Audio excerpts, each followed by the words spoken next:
Hi everyone, welcome to another exciting episode of the African Summit.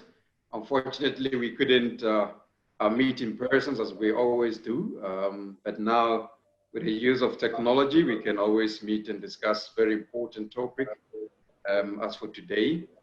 And then everybody, welcome to this session that we're going to be having. As your chairman for today, I'm Owen Darko from Paramount Equipment. We're a small company based in South Africa. We do a lot of repair of undercarriages, fabrication of balls and buckets.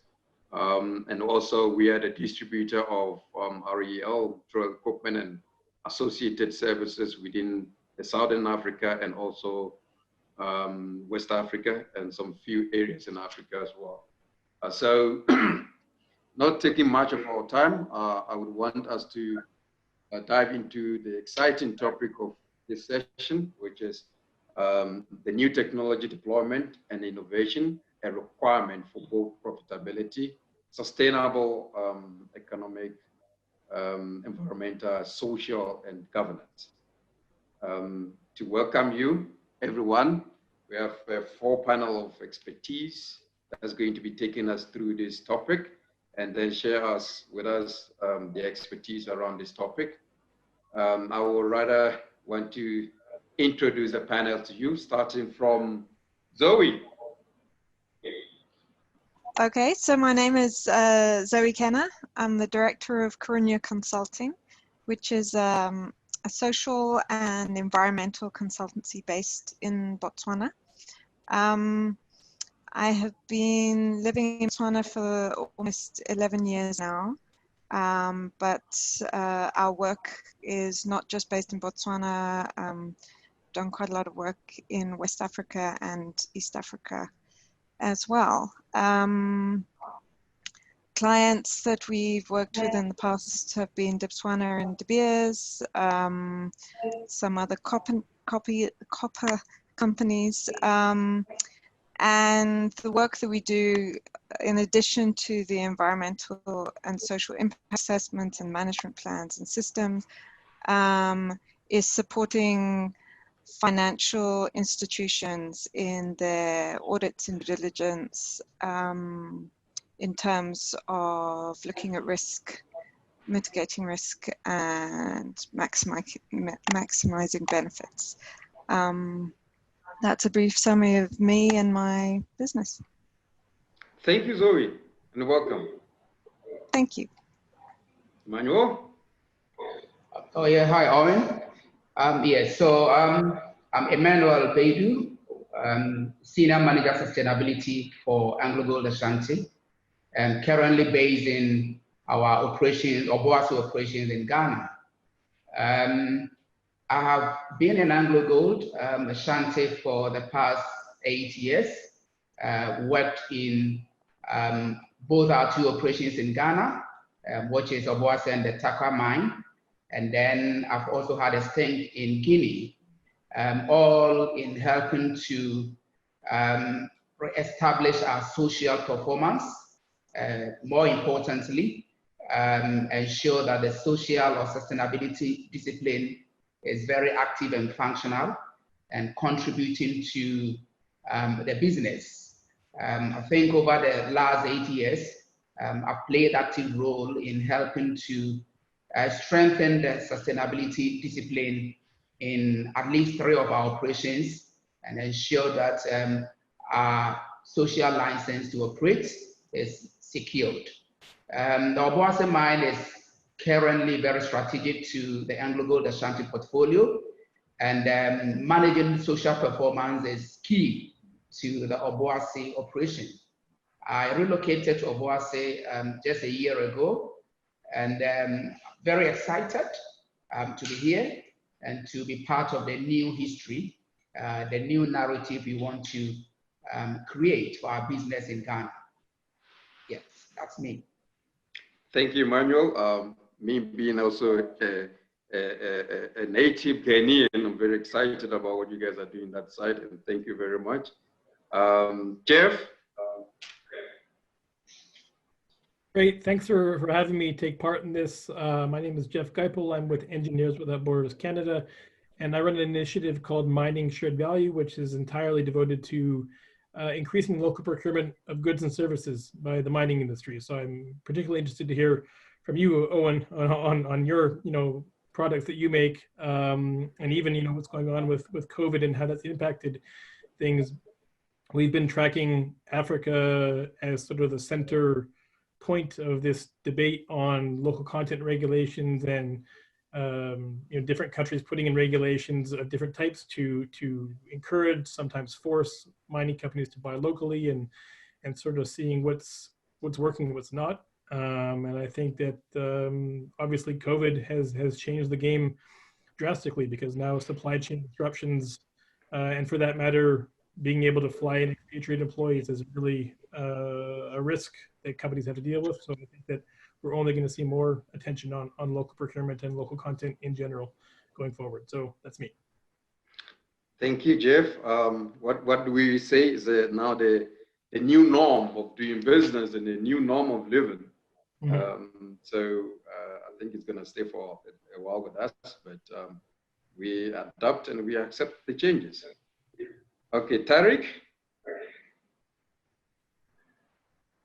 Good afternoon, everyone. First, I would like to thank you for inviting us into this panel around a crucial topic. Indeed, we are witnessing today the significant role sustainability is playing both in the design and the deployment of the technologies of the future for the mining sector. This role and its importance are growing in the mining value chain, and I'm happy today to share our views on the topic. Well, my name is Tarik Sfendla. I work within Growth and Development Department for Europe and Africa area in Wartsila Energy, and I'm a Market Development Manager focusing on African markets. Prior to that, I was working in Project Management Department, and I led the execution of approximately 700 megawatt power generation projects, thermal generation projects with LFO, HFO, and gas as main fuels, and also hybrid projects involving integration of solar energy in the power mix. The projects I managed were mainly located in 9 countries in the African continent. Among these projects, I can mention Sigiri Extension Power Plant in Guinea for AngloGold Ashanti. That was commissioned in Q4 2018. And Esakan hybrid project, which is operational since 2018 in Burkina Faso for AngloGold. Just a couple of words about Wartsila. Wartsila Energy is a global leader in smart technologies and complete lifecycle solutions for energy markets, with more than 72 gigawatt of power plant capacity delivered in more than 180 countries around the world. For CNI market in Africa, we have a footprint of more than 700 megawatt power generation projects installed in 42 African countries. And in particular for mining, we have a total output globally of 2.2 gigawatt, of which 500 megawatt are installed in Africa and Middle East. Yeah, this is an introduction about Wartsila. I can also, just to give more details about the offering as an energy system integrator. In Wartsila, we value the role of different technologies, such as thermal generation assets, battery energy storage system, and renewables as part of our customers' power systems. And we put the assets of the customer together through software, full EPC offering, and global services capabilities. We intervene in the overall life cycle of power systems, from energy solutions tailoring to full life cycle operations, going through project development and EPC capabilities. Thank you very much. Being in the mining industry for 18 years, normally when you start a project and you have to juggle around what type of energy mix you need to go on with your project, it's always like one of the difficult things, decision that has to come through, especially when you're working in Africa, to be exact, So it will be very interesting for you to elaborate a little bit further for us during this session. Okay, so thank you and welcome everybody. I hope we're gonna have a fantastic session. So Zoe, I mean, with this COVID, right? We've seen a new focus, changes of focus. Now, most organizations are now focusing on human capital. You know, how do we allocate the human capital? What are the threats? How do we treat our people? Vulnerability of our human capital. And now it's now spread into all these environmental, economic, and social around the governance. Um, so this epidemic itself has actually highlighted the importance of us looking at this EESG. Can you maybe elaborate a little bit further for us? Yeah, I think it's, I mean, obviously there's been a lot of negatives from this pandemic, but I think we need to look at some of the positive that it has brought. And obviously in the business world, making money is the big driver, and often ESG without the economic component is pushed to the side and tacked on and just seen as a tick in the box exercise. And obviously environment has been integrated into many of the legislative requirements within countries, say throughout Africa, but the social component and governance are really not driven through in terms of the law within countries. And therefore it comes down to the finance sector. When projects need to be financed, it's the investors that are now controlling whether companies really meet the requirements of ESG. And I think now with the pandemic, it's really highlighted that actually it's not a tick in the box exercise, that these components are, when they're integrated into your business model, it can be the best model for you economically and logistically and risk management. Yeah, unfortunately, it's taken this pandemic to make companies realize that this is actually to their benefit. Yeah, so obviously with the borders closed, suddenly there's, like you've talked about, the supply chain that has been cut off. And this is, I think, quite a big impact here in Botswana as well as many other African countries. Yeah.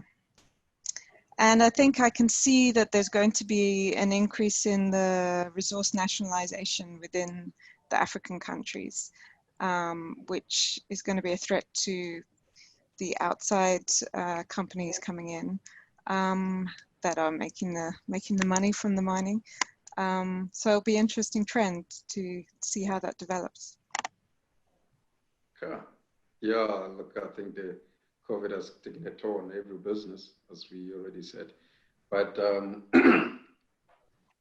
we will soldier on, as we always say. But anyway, Zoe, why do you think now it's been taking us quite a while, and you know, only this global pandemic to happen for us to make companies to realize, really take this EESG very seriously? Why? I think it's predominantly because they are focused on making money and it's about production, and they haven't taken the risks seriously. And it's only when there is a catastrophe that actually happens that companies take it seriously. Obviously, there are some companies that have taken it seriously and are riding this wave better than others. But I mean, this is the problem with environmental management and social risk management. And the same with security. You're not going to, if you're not being broken into, why are you going to build a great big fence and electric alarm system when you're not being broken into at that point? You're not going to invest the money. It's only when you get broken into, that's when you start realizing that you've lost a lot and that you need to invest to be able to manage it. So it's a constant problem as a consultant to try and raise the awareness of the risks that could occur. Yeah, I guess it's a human nature, isn't it? We wait for something to happen before we take action. It's always that's always the case. But then, how do we build a true local content within African countries without having to create some sort of gap first, causing the demand and then the risk, losing quality of product and skill? I mean, if you look at Botswana, made a decision to close the borders on certain products only now. Yeah. Yeah, unfortunately, Botswana is very dependent on South Africa. And this pandemic has really highlighted that complete reliance on South Africa from not just mining, but for many other commodities. And with now, obviously, I'm actually quite impressed how Botswana government has managed the pandemic by keeping the borders closed, but being able to bring in supplies for us, particularly food. I really expected there to be big shortages, but there hasn't been. But I think now they're really trying to drive the local content and build the local businesses here in Botswana. Unfortunately, by closing the borders, we're left with people that don't necessarily have the skills to provide the services or materials that are required. And therefore there is a gap now. And I think what would have helped as a case example would be if Botswana had really driven forward more partnership-based approach between all the suppliers and service providers coming into the country to make sure that the Botswana skill set is built up. And when this kind of pandemic happens and the borders do close, then that skill set is built up, and there are the resources available to be drawn upon for the local businesses. And I think now maybe Botswana will take it seriously and really start to build local capacity. And maybe the same thing's happening in other African countries. Okay, but I think it's not only Botswana's problem, but I think it's where all the African countries must now start building a local capacity. I mean, we always have organization coming into the African continent to do business, but we are not forcing this organization to build a local capacity, and then hence we're sitting in this situation as we're sitting in centuries ago. So I think it's very important that we develop that kind of a partnership, and then with our business model or our motivation, we bring into this local capability building going forward. And I think being said that, Jeff, we all know that the whole African government has been looking at local procurement, and local procurement has becoming the big highlight of every country before this epidemic happened. So Jeff, do you think this epidemic has just given them the right foot to say, hey, now we're gonna go for this local procurement and we're gonna be harsh on this local? Is there any benefit out of it, Jeff? Well, I mean, I think all the governments, virtually all of them, were adding new local content requirements anyways. I think that the pandemic has only hastened that. I think the one advantage that governments now have is that now there's a much deeper business interest in developing up suppliers, because before, the building up of suppliers takes time, it takes money. So those benefits don't return to you till 2, 3, 4 years down the road. In the short term, you have a higher supply chain costs, right? But now, because of the pandemic, you have to weigh up those supplier development costs against the disruption costs and actually almost hedge. So it's fortuitous for the governments, because now they can actually push local supplier development, and the companies have more of a financial interest to go along with that. So I would say that that's sort of the advantage. And speaking to Zoe's point, I mean, you know, if you don't have the skills, though, you need to find a way. And I do think the partnership approach is the best way. I'm not against the use of all targets across the board, because I think you do need to drive performance. But if you are going to use targets, you need to be very specific.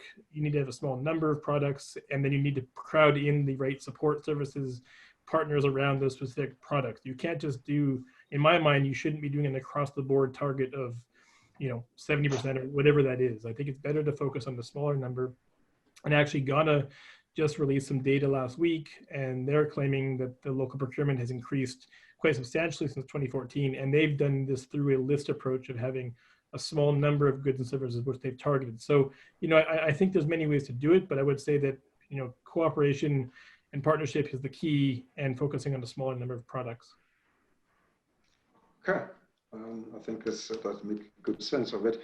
But I mean, Jeff, if you look at the government in places like Ghana, Zambia, Burkina Faso, they always trying to increase the local content requirement to make local procurement happen. In South Africa, we've done it as well. We pushed the numbers and figures up. If you go to anywhere, I mean, we as a even small organization as Paramount, wherever we go, we are requested to have local partnership and then try to develop the local people. What do you think? I mean, that's been always our approach, but what do you think that the right approach is for the government to do these things? Mm-hmm.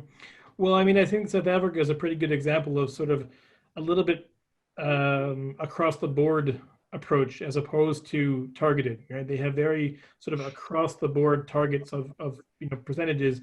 And for example, I think the new mining charter says that all mining goods must be manufactured, 70% of all goods must be manufactured in South Africa. And I think that target is, you know, generally regarded as unrealistic.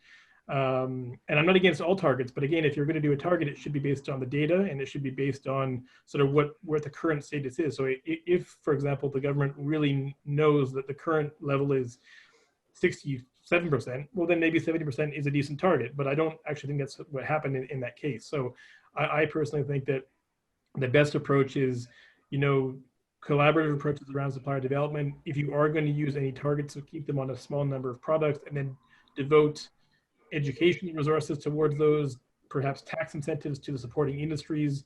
I mean, if you have the regulations alone without supporting infrastructure, it's not going to work. You don't have grid power, for example, that's reliable. It doesn't matter what you do to force companies to buy locally. Those products can't be made competitively. And for that matter, in South Africa, I understand that, you know, because of steel tariffs, and the price of steel is very high for suppliers to purchase. So that makes it, you know, again, it's not competitive on its own. You need to have when you use a target, you need to have supporting infrastructure and legislation to support that. So, you know, I think it's a balanced approach, but I guess what I would say sort of as an overall point, you need the data. I mean, you absolutely need to understand the current state of procurement, and then you can make targets based on, I mean, you can make plans and you can make targets based on that. If you don't really have a nuanced understanding of your current supply chain, you're not likely to succeed in whatever approach you try to put together. Yeah, I agree with the data, and then you get the data and you have to monitor it. I mean, the monitoring is also a problem within this whole procurement as well with the government. But now there's another threat to all this local procurement outbreak. I mean, if you look at most mining organizations now trying to go automation, I mean, there's a huge drive in terms of drilling. I mean, we got in C-Chain where you got a contract being awarded to women in mining, and they're doing automation. Every organization is now looking at a different strategy in terms of automation. My old organization that I work with also now adopting a certain policy with regards to drilling and making it automated drilling. Thinking about these things, how can government and this organization, I mean, address this threat? Because the automation also comes with the threats of job losses. So how do we, as employers and the government coming in, address this threat of new technology and this automation that's coming on board, especially in the African context?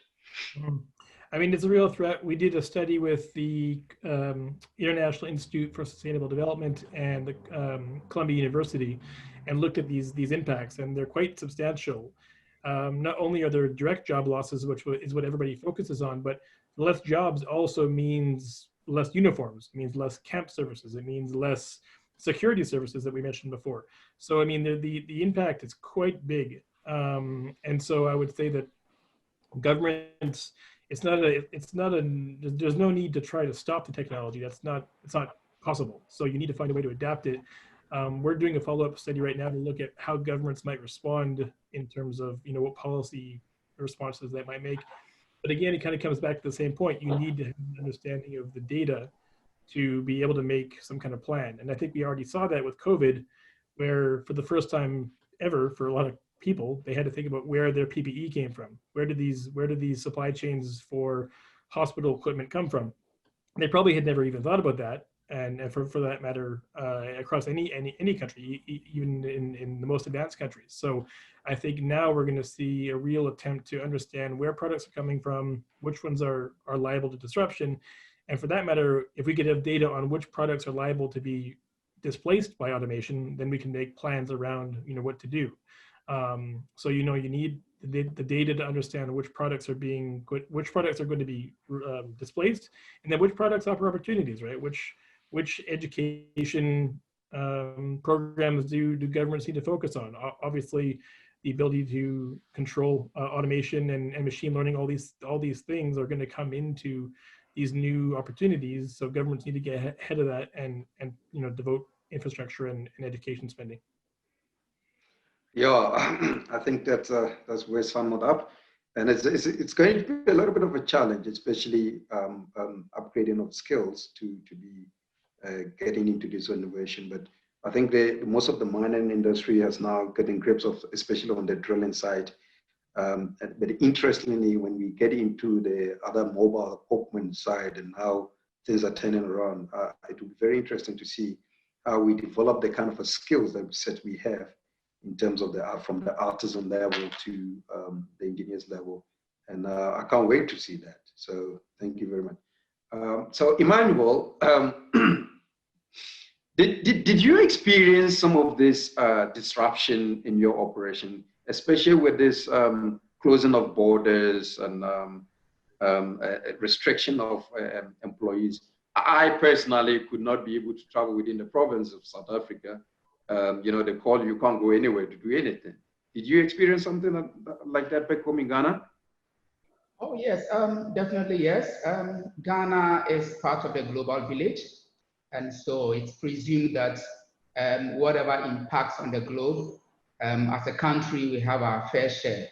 And also as an industry, I think the mining industry in Ghana is very, matured, in Africa. But I think we still have kind of a little, ropes which are hanging. And so with such an unforeseen circumstances come in, it becomes very difficult. Several companies were actually thinking of expansion, and a few others are in project phase. And most of the equipment and what is required for the project had to be sourced, offshore. And even sometimes the skills and capacity needed to complement the local efforts have to be imported in. And with the restrictions, definitely, mining companies had their share. Projects possibly, I believe, are delayed.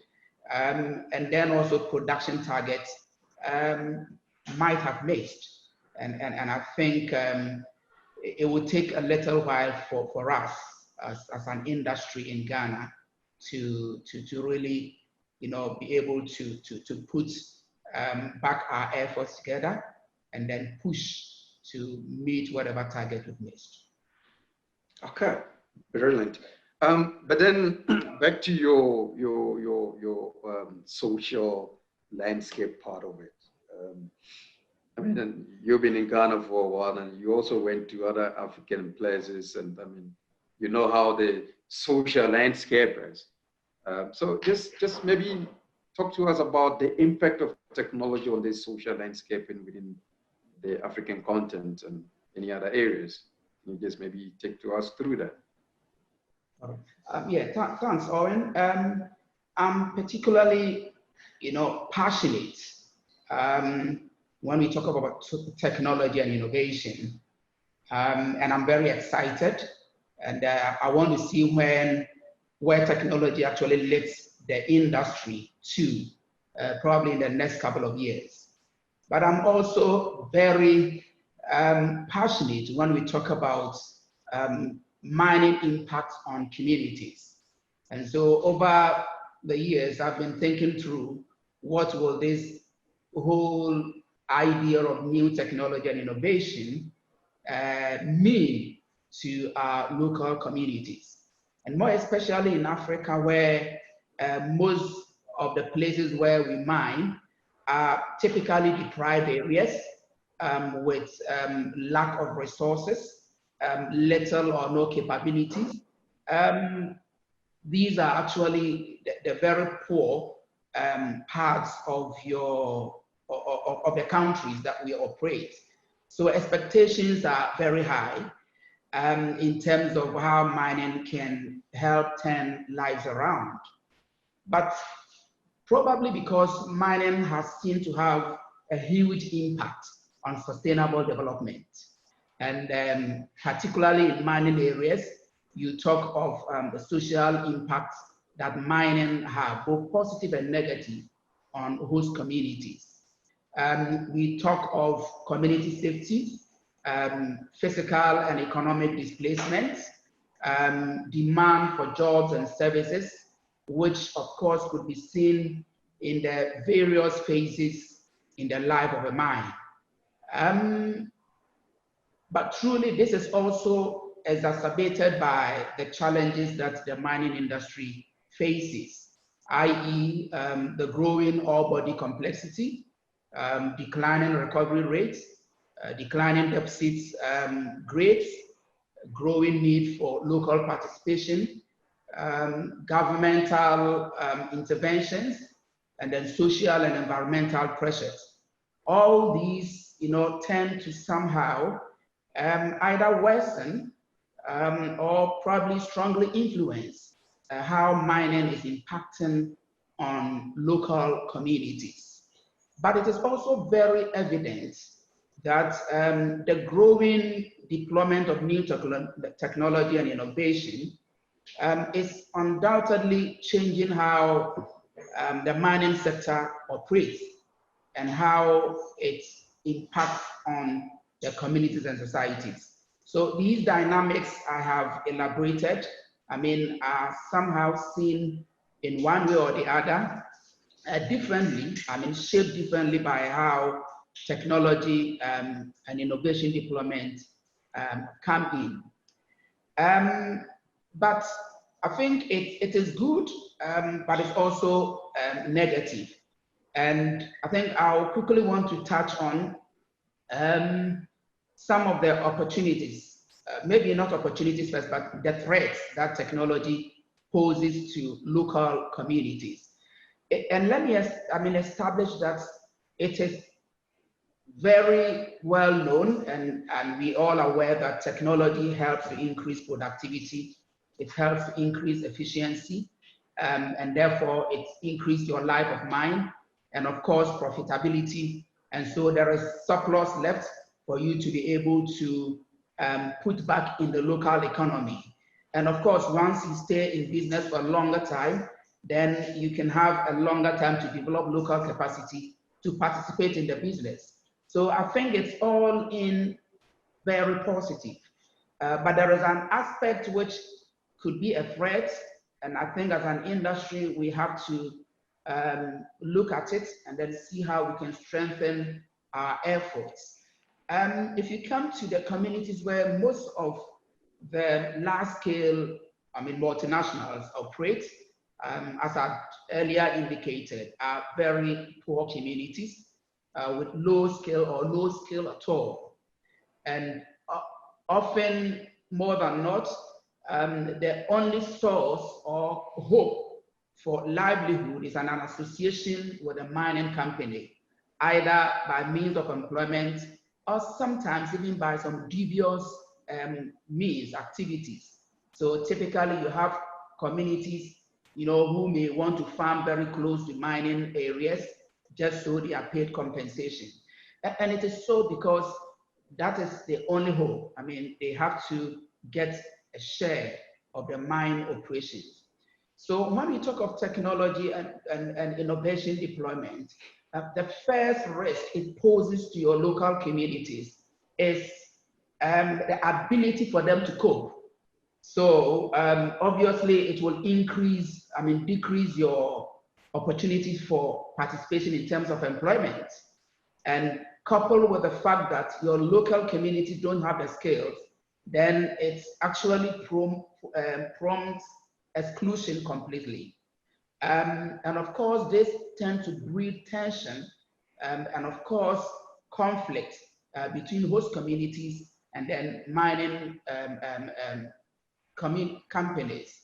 So, because expectations are not met, and if expectations are not met, then frustration sets in, and then communities then tend to violence. And sometimes it even affects operations and then production. But obviously, there is an opportunity out there, and every threat in itself presents an opportunity for us to act differently. So whilst probably we can lament over this and then begin to complain about how these dynamics impact on us as an industry, I see that there's a huge opportunity out there. I mean, mining companies are doing their best in contributing to the development of the local economy. But as we look at speeding up, deployment of innovation and technology, I think it should also present an opportunity for us to develop local capacity. So if there is nothing that companies can take and then do in our communities, then there is really something out there. I mean, would we begin to see investing in local capacities, developing local capacities either in the form of business or even skills to be able to undertake some of these technological innovations? For me, it's key. And it drives us to probably a new orientation and thinking that we need to have as far as our corporate social investment activities are concerned. So companies will have to move from the traditional way of contributing to the development of local economies to helping them to develop capacities to be able to participate, even as we push for rapid deployment of innovation and technology. Thank you, Emmanuel. That was a handful, and I think it's very important that all this nice technology we bring to the environment that we are working in, we can bring in that transfer that knowledge back into the local people, and then so that they can move forward. Because we've seen in numerous of cases when the mining company or the company that's living in a certain society leaves that society, we leave the society with almost nothing, and then we only leave one with the services, like training, teaching, and a bit of hospital, but we do not leave them with technology or something, know-how, where they can now revolve themselves or evolve themselves into a specific area to transform their life. So I think that was very important thing that we must look at. And talking about technology going forward, Tarik, I think we've been having a good conversation so far. Maybe you can take us a bit through this renewable energy and the energy mix that we have to consider in the mining industry. I was fortunate enough in the early 2000s to also do a bit of study with how can we bring a certain energy into the mining where we can save costs and also save a bit of the environment. So I know how it feels like, but maybe you can, I mean, that's 2000 is long ago. Maybe you can just touch us a bit on this renewable energy as you discussed earlier on. Sure. Well, that's a very important topic, especially when it comes to mining operations in Africa. Well, indeed, we are witnessing in the markets a clear switch toward integration of renewable energy in the mines' power systems. This trend is clearly visible today in the globe, driven by projects in South America and in Australia. But Africa is still there. We have seen several renewable projects already materializing in the market, but unfortunately not at the full potential that could offer the African continent. According to Bloomberg New Energy Finance, 1 gigawatt of renewable energy generation assets have been procured by mines in 2018. And in 2019, this amount has been tripled to reach approximately 3.5 gigawatts. This is a huge development. One important thing to note is the share of hybrids in the projects under development. Out of the 3.5 gigawatt I just mentioned, more than 90% of them are hybrid power plants. When reflecting on development of innovations for mining sector in Africa, one should look at the key consideration for mining operators in Africa in terms of power generation. And in that we see two key factors. The first one is the trends affecting electricity demand. And the second one is the challenges properly inherent to mining industry in Africa. When it comes to the trends affecting electricity demand, we expect energy intensity of mining industry to increase significantly in the coming years, as we see three main movements in that market. The first one is the increase of power demand, where we see a decrease in ore grades, leading to a higher energy intensity, up to 10% higher energy consumption per ton extracted. Of course, this is driven by increased mine depth, hardened rock and water desalination needs. The second trend we can observe is the electrification of operations and vehicles. And indeed, mining companies can have significant savings in costs and emissions by investing into electrically charged machinery.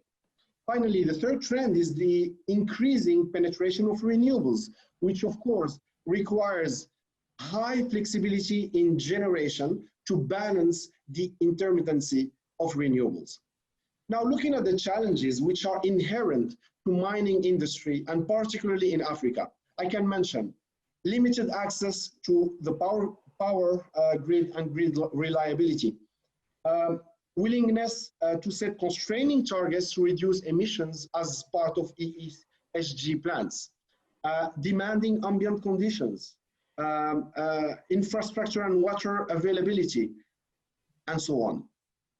The combination of these trends and the particularities of the African markets are setting the scene for the integration of renewables in the power systems. As you know, the transition to a greener future means that grids will face huge influxes of power from intermittent suppliers. And that's a bit the burden for renewables. The integration of renewables is technically doable today, but due to the specificities of mining operations, in particular the need for power reliability and availability 24/7, the full environmental and economic benefits of renewables can only be achieved when combined with flexible generation assets and energy storage in what we call hybrid systems. The key technological element in these systems is the energy management system. From a technological perspective, it's important to look at the different roles can power generation assets play in a hybrid system. Hybrid power systems are basically the combination of at least two different energy types. Most common is the combination of internal combustion engines and renewable energy systems, with or without storage. Looking at the applications for hybrid power systems in mining industry, there is captive generation for off-grid applications and grid-connected power plants. For each of these applications, the hybrid power systems value drivers differ, and the role of each asset in the hybrid power system is very much specific. Just to summarize, in the future energy solutions for mining industry in Africa, thermal generation will play the role of base load and backup power. Battery energy storage systems will increase reliability of the power generation solution, while renewables will reduce dependency on fuel and provide environmental and economical benefits. The system full benefits will be achieved with a robust energy management system. The sustainability of the overall system is in the DNA of the hybrid solutions. Oh, yeah, no, thank you very much. And then I know the frustration that you have, and as I said before, that you have to develop, let's say, a 12 million tons of iron ore project within some remote area in Africa. And then you go there and you find out the country's capacity to generate electricity themselves is less than what you need. So now you try to look for energy source all over the show to help you develop this small little project that you have to have. And it's a mission. So it's very interesting to have a new technology come in and how we would develop this mix. And looking at the incentives that now the governments are now giving to people looking at the renewable energies and all these aspects to save the environment and move away from the fossil fuel and stuff. There's been a lot of interest in the mining industry in terms of this renewable energy. So what can be some of these roles and benefits of this renewable in the energy mix? Maybe, I know you've talked a lot about it, but maybe just touch one of the good benefits, maybe two of them that you think we... Sure. Maybe I can talk about specific examples of projects where actually ESG benefits have been seen through the execution of the project.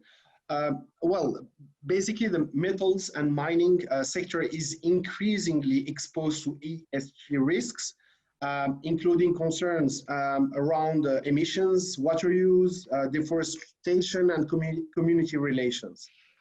From that perspective, the ESACAN project for AngloGold is a good example on how technology innovation can meet ESG rules successfully.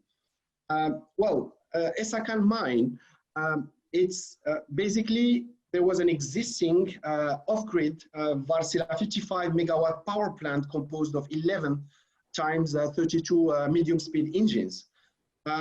These plants has been hybridized by a 15 megawatt solar PV plant.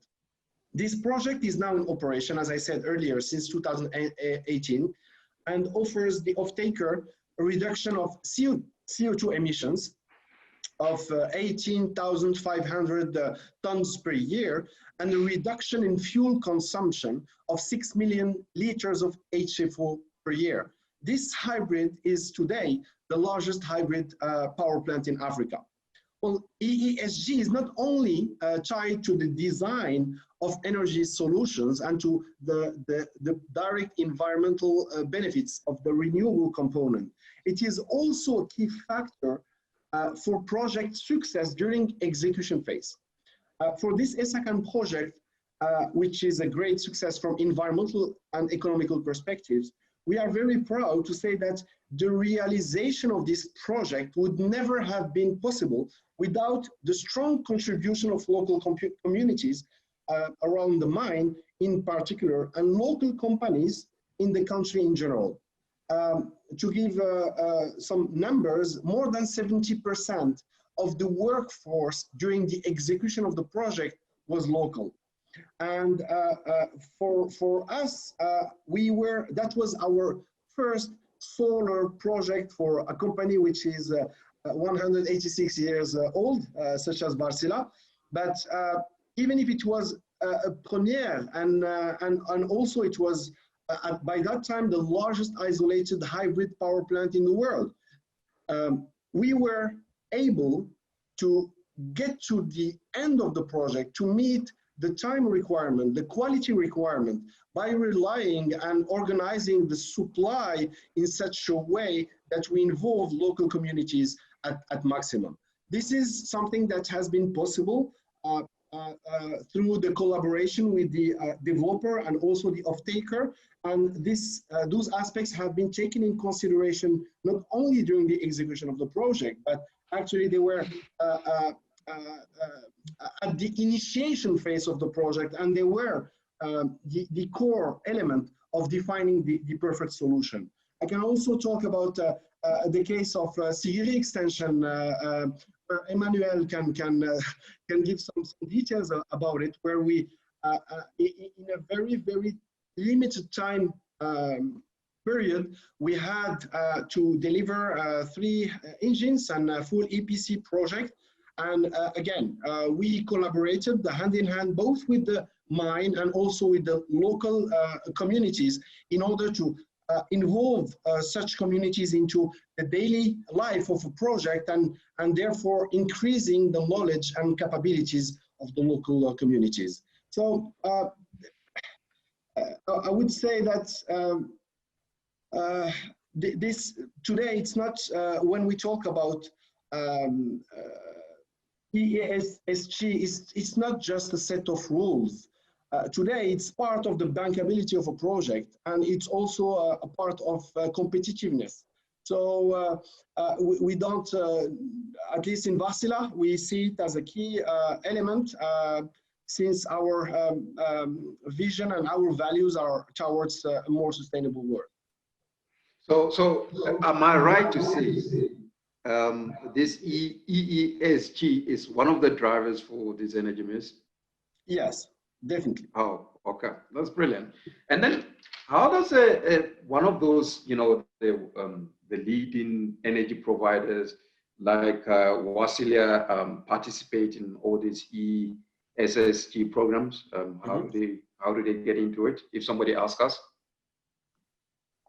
Well, as I mentioned earlier, Wartsila is a very old but still young company. We have been in the scene for 186 years now.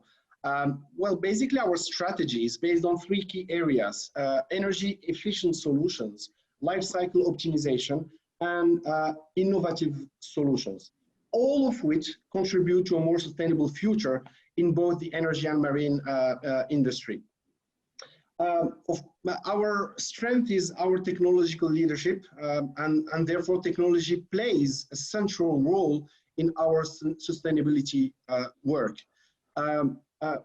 Well, when we think of the mining sector in particular, and I'm saying that and repeating that, it's very key to work in collaboration and to think together the EESG set of guidelines in the initiation phase of a project, in order to tailor-made the solution that could both meet the economic, the environmental, the social constraints that a mine can have. Oh, brilliant. So Zoe, how do we build the local content, a truly local content, looking at what we've been discussing? It's all about skills development in my mind.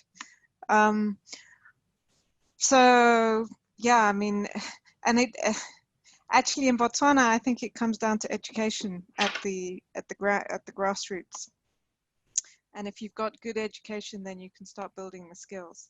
If you don't have that infrastructure in the first place, then it's very hard to just pick someone up who's a young adult to train them in some service provider position. It's not going to happen. You need to have good education as a good base. So it does come back to good CSR projects and good government running, I guess, good spending of tax that's paid. And yeah, I mean, in Botswana, we have a lot of good systems. But I think often the communities are so reliant on the government doing everything that when it comes down to now doing, developing businesses and doing something for themselves, individuals here, it's struggling. So maybe this pandemic is a good thing for them. But one other innovation I wanted to just add that we've been having to be much more inventive on is stakeholder engagement. And as a consultant that does a lot of stakeholder engagement on behalf of our clients, we've had to really think about how we engage with communities during this pandemic period and moving forward, because obviously to maintain social license to operate, you still need to carry on engaging with your communities, and you need to minimize the impacting them and spreading the disease. So yeah, we've had to think about how we engage communities without impacting them negatively. Yeah.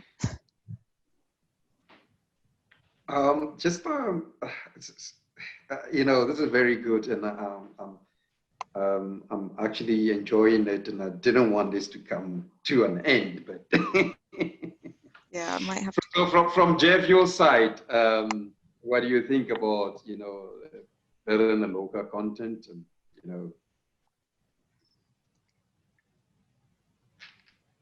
I mean, I echo the education point. I mean, I think one of the big challenges though is certification. So, you know, a big thing happened in Ghana, for example, on the oil and gas side, where oil and gas was coming to Ghana, everybody wanted to get involved, and everybody sort of started taking kind of vocational courses, but they didn't really match up though to what the actual skills were needed, or they didn't match certification wise. So I think it's really important the government to make a plan that involves how to standardize education. I know, for example, in Namibia, they did recently they joined the South African accreditation system for their mining engineering, I believe. Things like that, where you actually find a way to take, you know, an ambition for more skills and actually kind of systematize them so they can be comparable country to country. Because, you know, if you just sort of invest, you know, in vocational training institutes that offer, you know, automation courses that don't have any actual comparability with other countries, you know, you're basically, not only are you not going to get the jobs, you're going to lead to big disappointment and community unrest because they've spent their time and money on courses which haven't led to jobs. So I would say that is a key factor. And then I think I would just go back to the data point and finding the right products, because, you know, most of these countries have a lot of low hanging fruit. You know, it's not like we're in the cases of countries where everything is being imported that is really high tech, and it's just the low tech stuff that's being you know, made locally. But, you know, even locally made goods, low skill goods are not being made locally. In South Africa, Zoe mentioned the South Africa issue. There are so many examples in Zambia and Botswana where they're importing, frankly, expensive products from South Africa that they could be made locally if some effort was put in to, you know, a plan to kind of target that. You even see that with sort of ShopRite. I mean, right now, ShopRite, as an example, in another sector, ShopRite, there's companies who are mining companies and hotels who are buying products straight from ShopRite because there's no distribution network for produce, for example. That's a perfect opportunity for a local business to be a vegetable distributor instead of ShopRite, which obviously costs more. So I would say a really deep scan of opportunities. What are some, you know, low-hanging fruit that could be easily accomplished, and then you use that to kind of build up from one success to the next. Don't try to approach everything at once. If you try to do every single product at the same time, I mean, you're just bound to fail. So I would say that's a more concrete plan is to target a smaller number of goods, bring everybody together in a local content committee of some kind, and sort of pick off products one by one. Thank you, Jeff. Well, it's a mouthful. I'm also excited whenever we talk about mining. And to be very frank, we live in a society. We operate in a society. The mining companies cannot exist without their human capital. We cannot exist without the community that we serve in. So the more we neglect the community that we serve in, the more our business will never be sustainable. I mean, the way if we neglect them, our people will not be transformed. And I think it's very important that we as the mining industry or the employers or technology developers must start thinking about these and how we're going to go forward and develop our organization. But anyway, besides that has been said, technology plays a a high role in our sustainability. And thank you everybody for coming in and giving us your thoughts, your knowledge, and your expertise in terms of these topics. I thank you all, and I hope one day I will see you in person and this COVID will just disappear so that we can have coffee together. Thank you for coming.